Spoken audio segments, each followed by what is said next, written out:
जब बात हो शहरों के विकास की, गांवों में बुझते आस की, हत्या लूट या हो अपहरण, अपराधी कब किसके शरण, अब हर झूठ होगा बेअसर। जब रखेंगे हम हर खबर पर नजर। अब हर खबर बनेगी चर्चित, इसीलिए आप देखते रहिए चर्चित इंडिया न्यूज तनु शर्मा के साथ, क्योंकि हम रखते हैं जज्बा सच दिखाने का। आज आम आदमी पार्टी के राष्ट्रीय संयोजक अरविंद केजरीवाल ने दिल्ली के जाट समुदाय को केंद्र की ओबीसी सूची में शामिल करने के लिए प्रधानमंत्री मोदी को पत्र लिखा।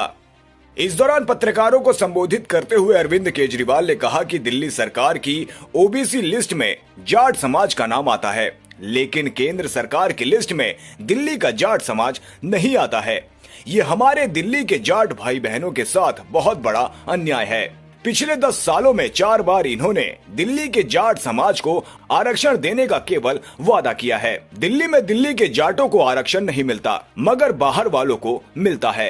में दिल्ली सरकार की ओबीसी लिस्ट में जाट समाज का नाम आता है। केंद्र सरकार की एक ओबीसी लिस्ट है।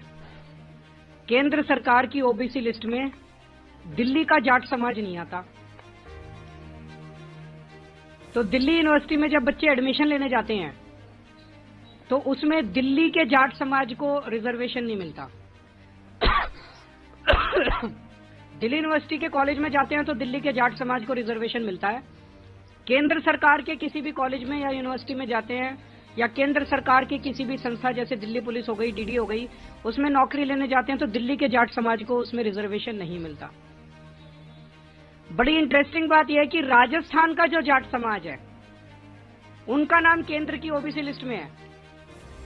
तो दिल्ली यूनिवर्सिटी में जब एडमिशन लेने जाते हैं तो राजस्थान के जाट समाज को रिजर्वेशन मिलता है दिल्ली के कॉलेज में, दिल्ली के जाट समाज को दिल्ली के कॉलेज में रिजर्वेशन नहीं मिलता।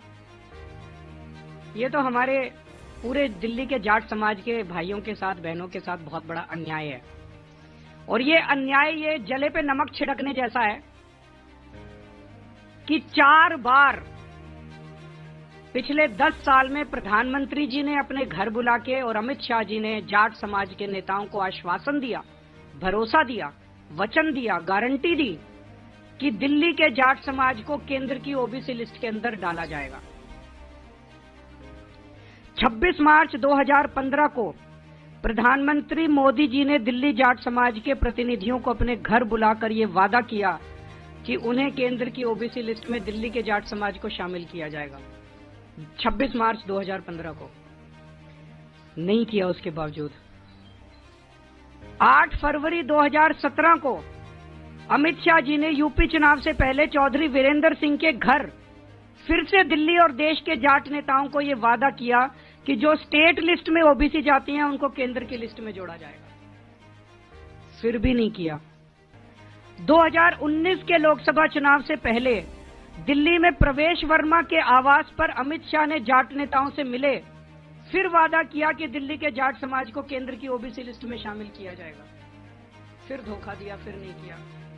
2022 में दिल्ली में फिर सैकड़ों जाट नेताओं को बुलाकर अमित शाह जी मिले और वादा किया और फिर से धोखा दे दिया। तो पिछले 10 साल में 4 बार, 3 बार दिल्ली के देश के गृह मंत्री ने और 1 बार देश के प्रधानमंत्री ने पूरे जाट समाज को बुला के बोला, अगर प्रधानमंत्री और गृह मंत्री झूठ बोलेंगे, अगर प्रधानमंत्री और गृह मंत्री अपने वादे को पूरा नहीं करेंगे, अगर प्रधानमंत्री और गृह मंत्री को जाटों की याद केवल चुनाव के पहले आती है, आप देख रहे हो हर चुनाव के पहले जाट समाज को बुलाते हैं, कहते हैं वोट दे दो, इस बार वोट दे दो, अगली बार कर देंगे, इस बार वोट दे, और कभी नहीं करते, कभी नहीं करते। अगर प्रधानमंत्री और गृह मंत्री इस तरह से झूठ बोलेंगे तो फिर तो देश में कुछ बचेगा ही नहीं। फिर क्या बचेगा उसके बाद? किसके पास जाएं इसके बाद?